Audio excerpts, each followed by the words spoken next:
Muhammad sallallahu alaihi wasallam beserta para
Bismillahirrahmanirrahim. Assalamualaikum warahmatullahi wabarakatuh.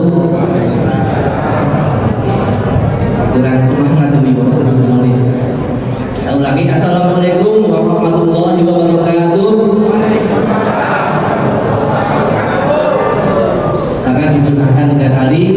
Subhanallah anasanallah, asyhadu an la ilaha illallah wa asyhadu anna Muhammadan abduhu wa rasuluh la nabiyya ba'dah. Puji syukur senantiasa kita panjatkan kepada Allah Subhanahu wa taala yang telah memberikan kita hidayah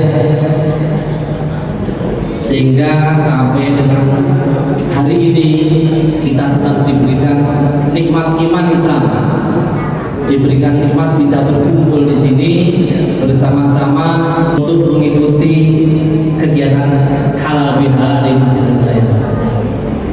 Selawat serta salam semoga tetap tercurah kepada junjungan kita Nabi besar Muhammad Sallallahu Alaihi Wasallam beserta keluarganya, sahabat, dan insya Allah pada pengikutnya yang tetap istiqomah sampai dengan akhir zaman. Amin, amin ya rabbal alamin. Yang terhormat kepada Al-Mukarram Kiai Haji Ahmad Mudoli yang alhamdulillah pada malam ini sudah hadir beliau, Ustaz di Masjid Al-Hidayah dan juga lingkungan perumahan Procor Permai. Sini ada guru kita Ustaz Haryadi, Ustaz Surahman, Ustaz Fahrudin, Haji Ahmad Sutihat. Tidak lupa para sesepuh dan bini sepuh di lingkungan Masjid Al-Hidayah yang senantiasa mensupport. Yang terakhir juga yang kami hormati semua jamaah, bapak-bapak, ibu-ibu semua yang tetap istiqomah sholat berjamaah di Masjid Al-Hidayah. Izinkan sebelum kami mulai di momen yang insya Allah masih masuk pada bulan Syawal, kami mengucapkan taqabbalallahu minna wa minkum siyamana wa siyamakum. Mohon maaf lahir batin minal aizin wal faizin. Acara halal bihalal pada prinsipnya adalah kita saling menjaga ukhuwah di antara jamaah. Semoga tidak cuma pada saat sholat berjamaah kita saling ketemu, tapi ketika di luar juga saling sabar sehingga terjalin ukhuwah yang tentunya bisa saling tidak cuma di dalam masjid saja, tapi di lingkungan juga tercipta persaudaraan yang akan memperkuat Islam kita. Maaf memaafkan. Semoga ukhuwah ini, kebersamaan ini tetap terjalin.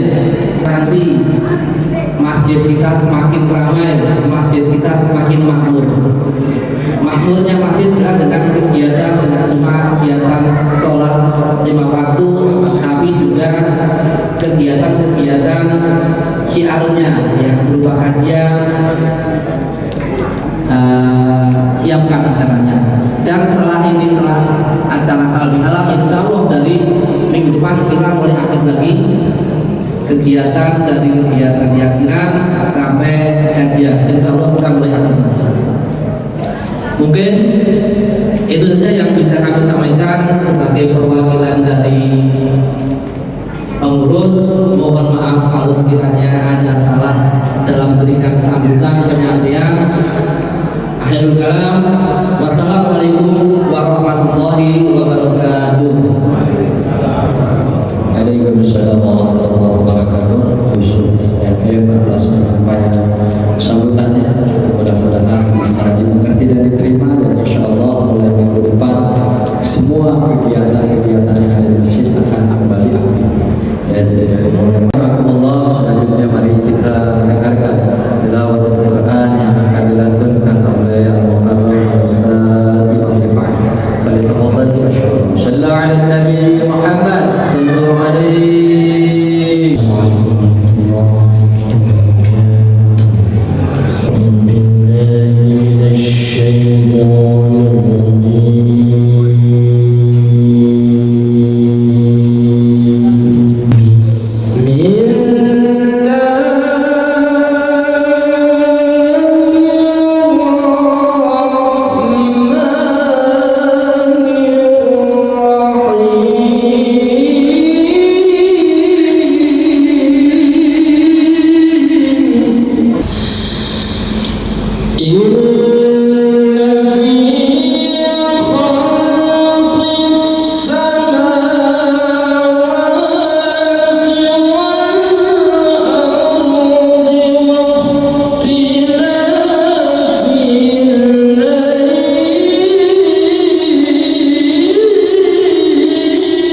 Kiai, para nasabah asatid, para qori,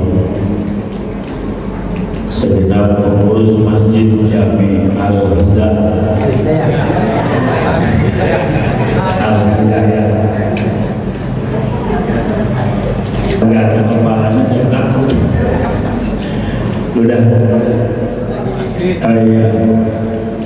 Segenap para jamaah, mudah-mudahan kita berkah, panjang umur, anaknya baik-baik semua, jadi orang sukses, selamat dunia akhirat.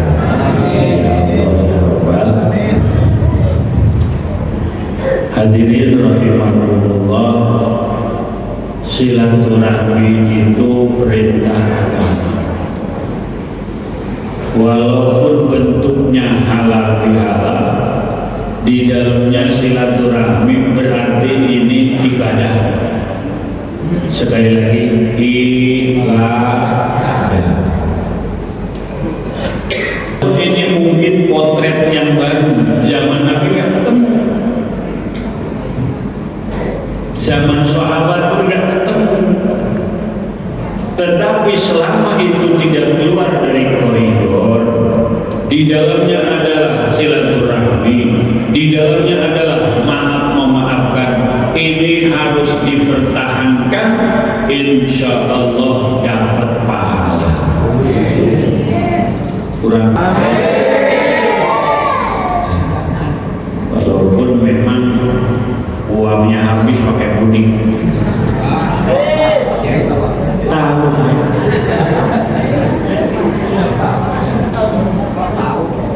Bahkan di dalamnya ada Quran dibaca, di dalam halal bihalal ada nasihat didengarkan, ada silaturahmi, ada musafahah, salaman. Ini kan bagian perintah agama.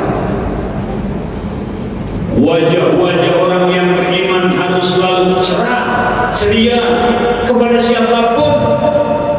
Selalu tertanam kecintaan yang terpancar di wajahnya. Halal bihalal adalah satu media, satu wadah, satu metode yang mungkin hanya ada di negara tercinta Republik Indonesia. Ini sejarah. Versinya berbeda-beda sejarah. Sejarah itu diambil dari kata syajarah, artinya pohon. Yang namanya pohon banyak rantingnya. Ada yang berbuah, ada yang tidak. Banyak rantingnya. Ada yang daunnya hijau, ada yang daunnya sudah kuning, bahkan ada yang sudah jatuh. Namanya juga pohon.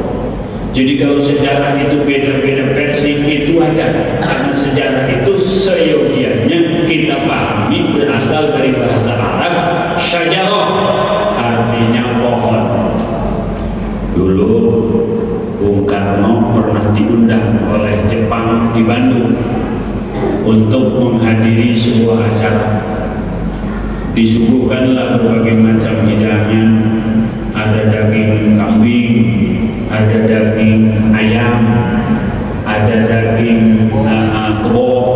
Waktu itu belum ada tahu bulat, belum ada sebelah. Ada daging bulat. Daging ini haram, ini haram, ini haram, ini haram. Minuman ini kata Bung Karno, ini minuman haram. Yang disono ini enggak halal ya. Cuman belum ada kuenya, belum lengkap. Nanti kita bikin acara, makanannya halal, minumannya halal, halal bihalal. Orang Arab juga nggak paham halal bihalal.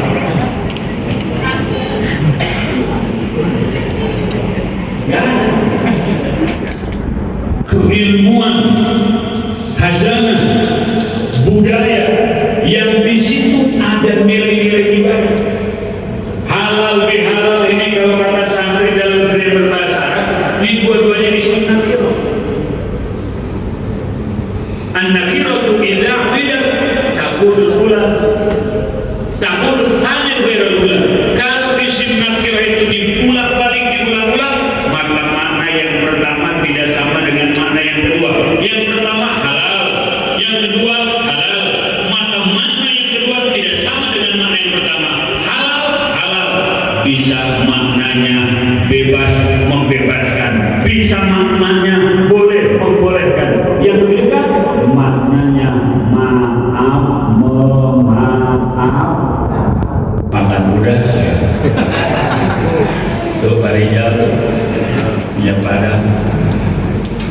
Saya nanya dulu, saya berangkat apa enggak tergantung makan apa enggak. Tadi udah makan di sekretariat. Alhamdulillah langsung store tunai sebelah kanan. Alhamdulillah, walaupun saya bukan warga sini, setidaknya saya interaksi dengan warga sini, maka saya pun minal aidin wal faizin, mohon maaf lahir dan. Kalau yang perempuan lahir di saat ini, anaknya perempuan, namanya siapa? Namanya Lazadatus Sofiah.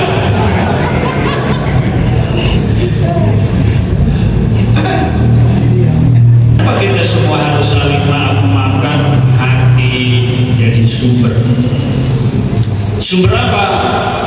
Bisa jadi sumber pahala. Karena hati ini, Imam Ghazali mengatakan ibarat sultan. Anggota badan kita jawari ini adalah junud, tentara. Presiden kalau tunjuk pasti gubernur, wali kota, camat, pak lurah dan seperangkatnya ikut. Kalau hati kita instruksi, badan kita bergerak. Kalau instruksinya baik, maka dari tangan dapat pahala, dari kaki dapat pahala, dari mata datang pahala, dari telinga datang pahala. Instruksi dari mana itu? Hati. Kalau hatinya baik, dia tidak hasut, dia tidak ujub, dia tidak takabur, dia tidak sombong, dia tidak angkuh. Maka sikap-sikap yang baik itu pun mendatangkan pahala. Sumbernya kolbu, sumbernya hati. Badan saya pada dingin sekarang banyak ya. Itu penyakit hati. Jadi ekonomi, ya Anda paham dong ekonomi mikro makro, Anda paham dong ekonomi, ngerti dong urusan dagang. Tapi kan urusan fikih, urusan sholat, urusan taraweh, urusan baca Quran ada pada Pak Kiai kampung yang mungkin tidak gelar. Tawadhu sedikit, tinggalkan titel Anda, tunduk di depan orang yang menyampaikan risalah baginda Nabi besar Muhammad. Datang apa yang ditanya? Mohon maaf, Pak Kiai, gelarnya apa? Nah, emang perlu Pak Kiai? Karena kalau narasumbernya nggak ada embel-embel apa gitu, nggak RA, DRS, DIR atau SH atau MA, itu jamaah kurang antusias.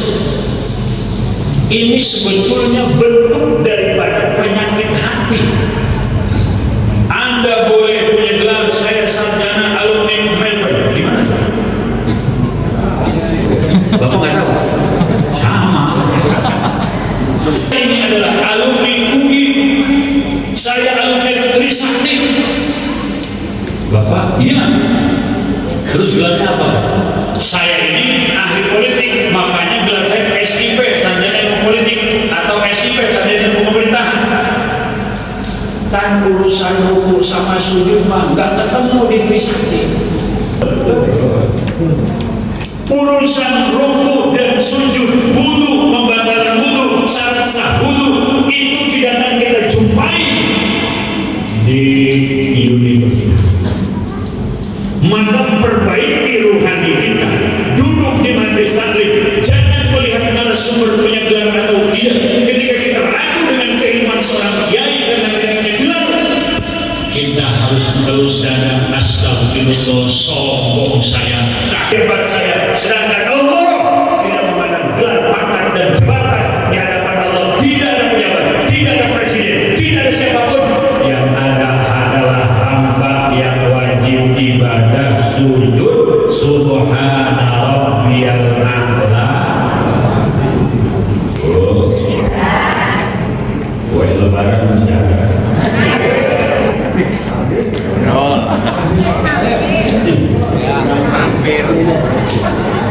Alhamdulillah masih ada kiai-kiai ikhlas di kampung-kampung yang tunggu.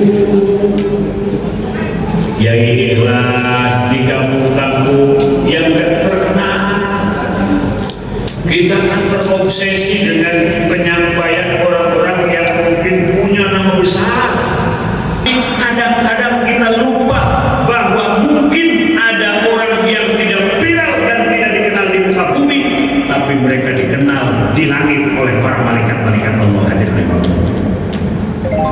ketawa. Orang yang punya nama besar yang viral, la ilaha illallah 1000. Yang gak viral, yang gak tenar di kalangan manusia, tapi malaikat mengenal karena khusyuknya, karena zuhudnya, karena tawadhunya, la ilaha illallah 1 bisa jadi kadarnya lebih besar yang 1. Kita banyak tertipu. Ada Uwais Al-Qurni, pernah dengar ya? Yaitu nama tahun 80 ke sana masih dijumpai nama Uwais Al-Qurni, nama anak Muhyiddin, Syafi'i. Tapi sekarang mulai redup tuh nama-nama Suyuti, Bustami. Al-Qurni itu orang Yaman. Rasulullah pernah wasiat sama Sayyidina Abu Bakar sini, kalau nanti kamu bertemu dengan orang yang bernama Uwais Al-Qurni dari Yaman, sampaikan salamku untuknya dan berdoalah untuk umatku. Luar biasa. Sayyidina Abu Bakar tidak berjumpa, maka Sayyidina Abu Bakar wasiat kepada Sayyidina Umar, wahai Umar, andaikan kau nanti berjumpa dengan seorang yang bernama Uwais Al-Qurni dari Yaman, sampaikan salam dari baginda Nabi besar Muhammad dan jangan lupa doakan umat Nabi Muhammad. Begitu rombongan dari Yaman akan berhaji menuju Mekah, Sayyidina Umar teriak-teriak, kalian dari Yaman? Iya. Kalian kau bilang dari Yaman? Betul. Apakah ada di antara kalian yang bernama Uwais Al-Qurni? Tidak ada. Apakah kalian mungkin mengenal? Tidak. Terus ditunggu, akhirnya ada satu orang, ya saya mengenal Uwais Al-Qurni. Kamu tahu? Tahu. Ulama kah dia? Bukan. Mungkin hafal Quran? Tidak. Mungkin Uwais Al-Qurni itu adalah orang yang ahli zikir? Tidak. Setahu kami Uwais Al-Qurni sosok yang bajunya compang-camping, bukannya pun berantakan. Akhirnya dipanggil, diajak bicara. Uwais Al-Qurni, nah, apa kegiatan? Tidak ada. Apa amalan? Saya biasa-biasa saja. Rasulullah sampaikan salam untukmu dan Rasul meminta doa untuk umatnya semua. Senyum Uwais Al-Qurni. Begitu ditanya apa amalan beliau, beliau punya amalan memuliakan ibundanya. Kemana saja ibundanya berangkat, tidak pernah kakinya menapak tanah, selalu digendong oleh Uwais Al-Qurni. Itu orang yang compang-camping, tidak dikenal di muka bumi, tapi malaikat mengenalnya. Rasulullah salam kepadanya, inilah orang yang sangat kuat. Alhamdulillah. Ada orang compang-camping di jalan, hati-hati tuh. Ya, ya Pak.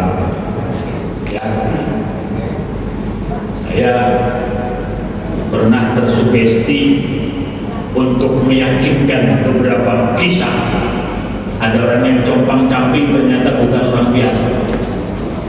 Kalau saya lagi jalan pengajian pulang malam misalnya, ada orang di jalan di tempat yang tidak lazim, tengah hutan, misalnya jauh kampung sana, jauh kampung sini, pakaiannya waduh compang-camping, berhenti.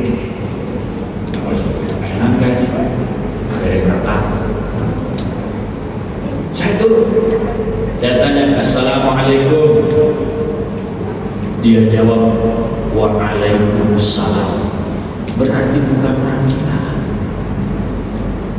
Sebab orang gila mah orang salah juga dari jawab sama dia. Berarti tadi yang gak jawab salam bisa dipastikan orang. Selesai doa, arti dia bukan orang gila, tapi seperti orang gila. Kita yang waras kadang-kadang kayak orang. Selagi masih pesan belajar waras. Padahal kan lebaran itu bukan baju baru untuk dipakai, tak punya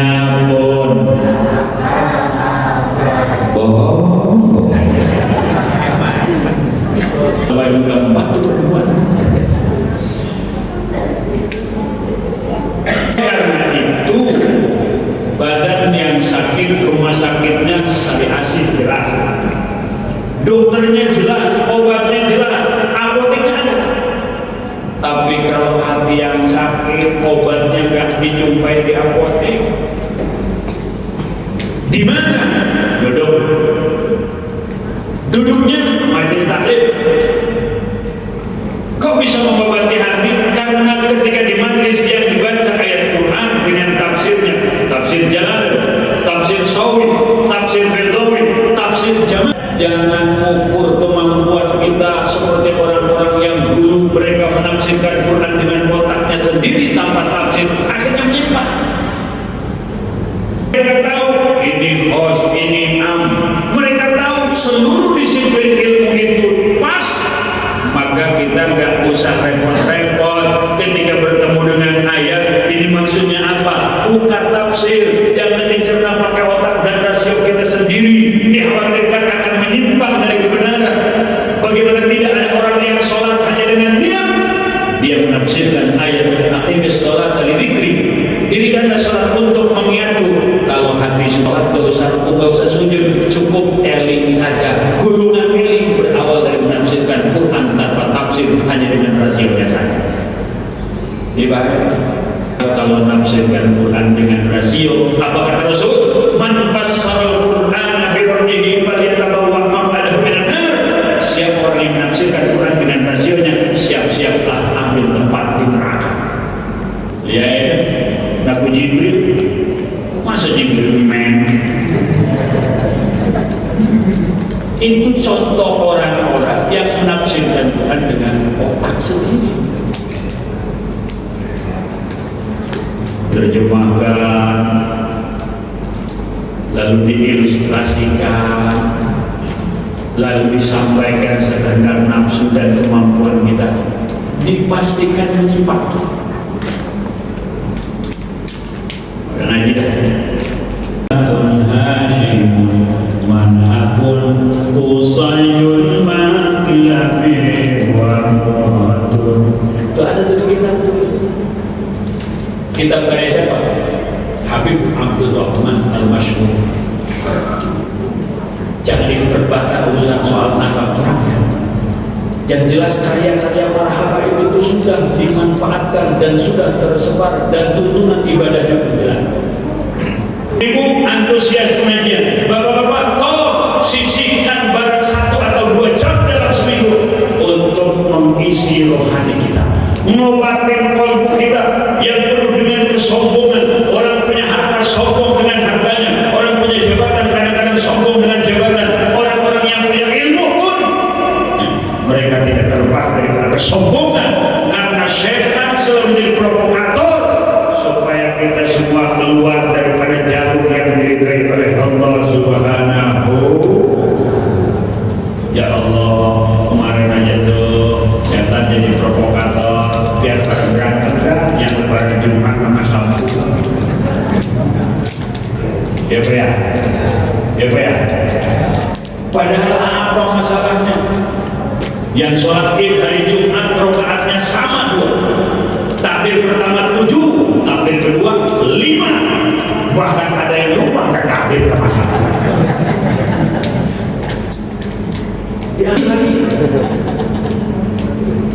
Jangan gak boleh. Yang 11 tarawih silakan.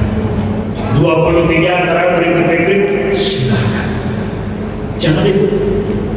Saya pernah didatangin sama pengurus masjid Nur Suparta Sutra di Alam Sutra Sindang Jaya. Dia minta izin sama saya, Pak Kiai, kata dia, saya pertama silaturahmi bersama rombongan pengurus. Yang kedua, mohon izin untuk tahun ini tarawih kami mau 11. Bagus. Kemarin kan 23, sekarang giliran 11. Jadi imamnya nanti 11, nanti tahun depan giliran lagi. Bagaimana menurut Pak Kiai? Kata saya begini, Bapak kerja, kerja saya di Pertamina, karena masih berpensiun. Bapak, saya kerja. Di mana Bapak kerjanya? Saya di perminyakan. Apa ya? Perminyakan. Di mana itu perminyakan?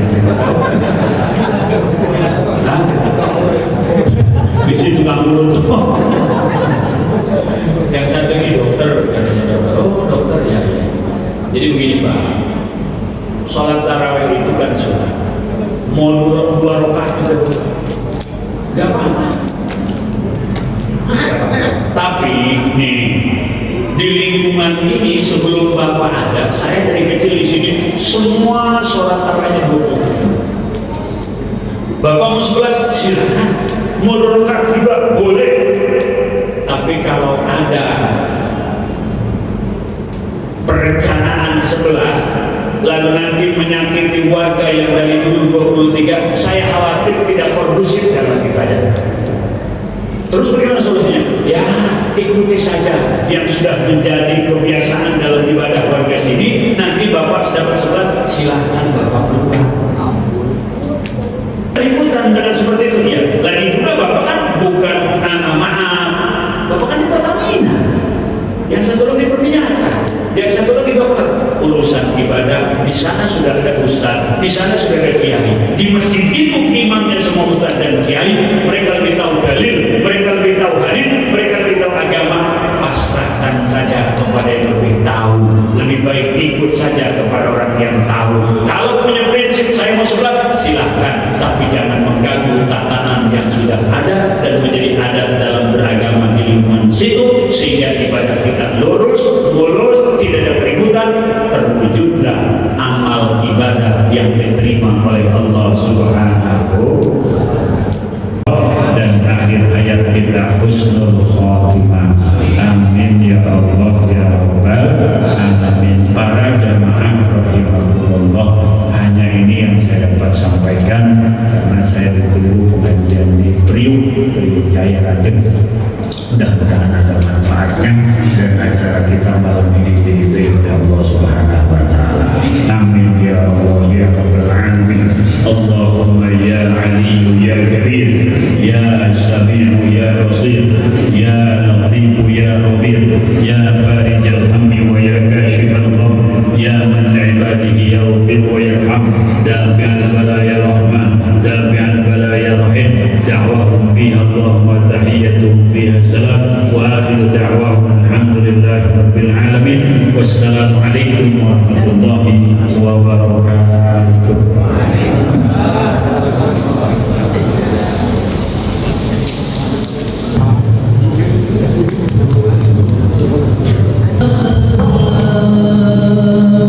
Sallallahu alaihi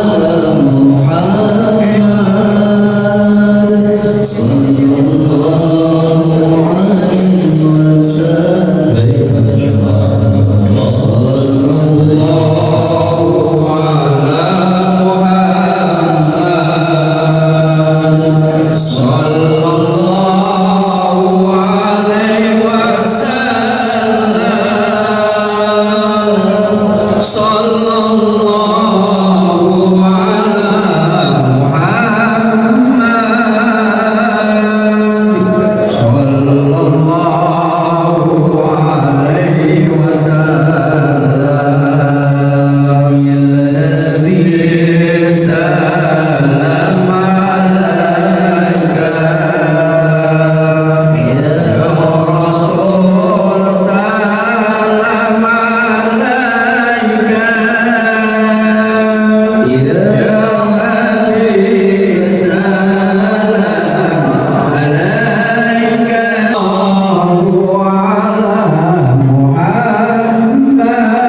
Ini